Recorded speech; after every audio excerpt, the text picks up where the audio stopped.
اعوذ باللہ من الشیطان الرجیم بسم اللہ الرحمن الرحیم اللہم صلی علی محمد وعلی آل محمد۔ پہلا سوال ہے، آخری فاطمی خلیفہ کا کیا نام ہے؟ یعنی مصر کے اندر جن کی خلافت تھی تو آخری خلیفہ کا نام العاضد لدین اللہ ہے۔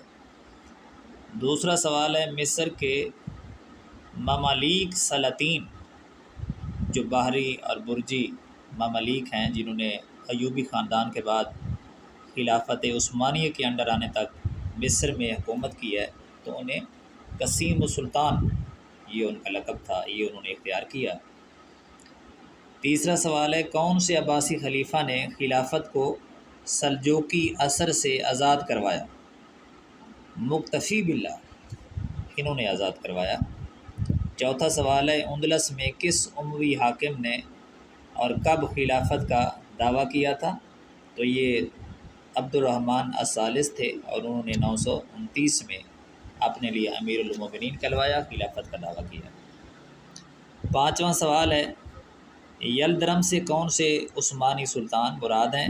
تو یلدرم لقب تھا سلطان بایزید کا، اس کا معنی ہے بجلی، تو کیونکہ یہ بہت ہی تیزی کے ساتھ جو ہے مخالفین پہ حملہ کیا کرتے تھے تو ان کا لقب جو ہے یلدرم پڑا، لیکن انہیں پھر 1402 میں تیمور لنگ نے شکست دی تھی اور انہیں قید کر دیا تھا۔ چھٹا سوال ہے، تیمور لنگ کا دارالحکومت سمرقند ہے۔ ساتواں سوال ہے، جنگ چالداراں کب ہوئی اور کس کو فتح ملی؟ تو یہ صفوی جو خاندان تھا ایران کا حاکم اور عثمانی خاندان، ان کے درمیان یہ جنگ ہوئی تھی اور یہ 1514 میں ہوئی تھی، اور اس میں شاہ اسماعیل صفوی کو شکست ہوئی تھی اور سلیم اول جو خاندان عثمانی کا جو حکمران تھا اسے فتح ملی۔ آٹھواں سوال ہے، جنگ زلاقہ کب، کہاں اور کن کے درمیان ہوئی؟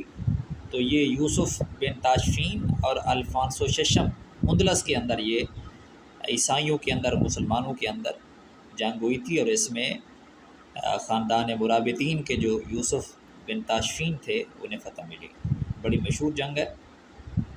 نواں سوال ہے، دو مشہور مسلمان خواتین حکمران جن کا تعلق ممالک خاندانوں سے ہے، تو ان میں ایک ملکہ شجرۃ الدر جو پہلے ایوبی خاندان سے اور پھر بعد میں ممالک خاندان سے وابستہ ہوئیں، اور دوسری ملکہ رضیہ سلطانہ جن کا تعلق برصغیر کے خاندان غلامہ سے ہے۔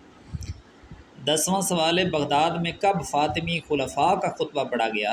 تو یہ 447 ہجری کے اندر جو ہے فاطمی خلفاء یعنی مستنصر باللہ کا خطبہ پڑھا گیا تھا بغداد میں، لیکن بعد میں بغداد میں ان کا اقتدار نہیں آ سکا کیونکہ خاندان سلجوق کی استعانت یہاں کے بنی عباس کو مل گئی۔ 11واں سوال ہے، سب سے پہلے تھیوری آف سوشل کنٹریکٹ کس نے پیش کی؟ تو یہ ابو نصر جو ہیں الفارابی رحمۃ اللہ علیہ انہوں نے پیش کی۔ 12واں سوال ہے، الاشارات و تنبیہات کے مؤلف کا نام؟ تو علامہ ابن سینا ہے۔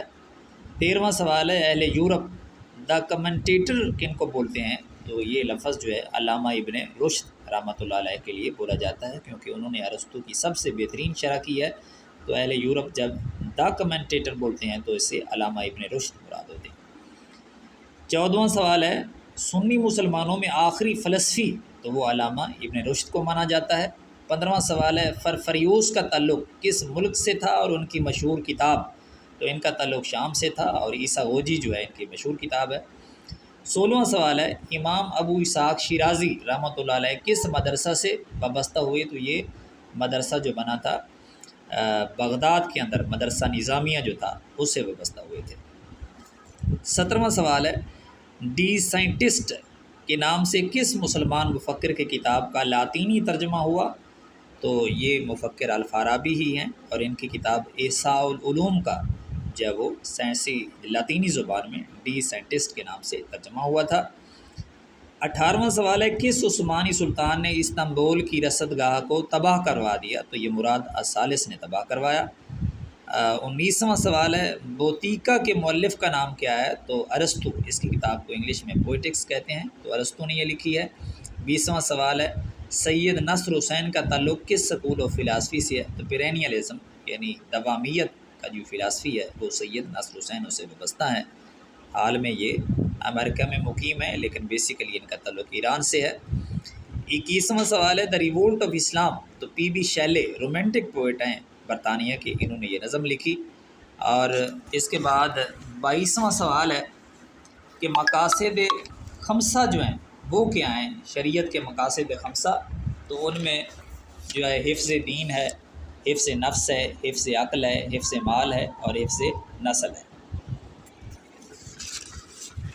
اس کے بعد جو سوال ہے وہ یہ ہے کہ رسائل الحکمہ جو ہیں وہ کن سے وابستہ ہیں؟ تو رسائل الحکمہ جو ہیں یہ دروزی جو مسلک ہے، فرقہ دروزیہ شام کا، تو ان کے اتھینٹک رسائل ہیں، انہیں جو ہے وہ رسائل الحکمہ کہا جاتا ہے۔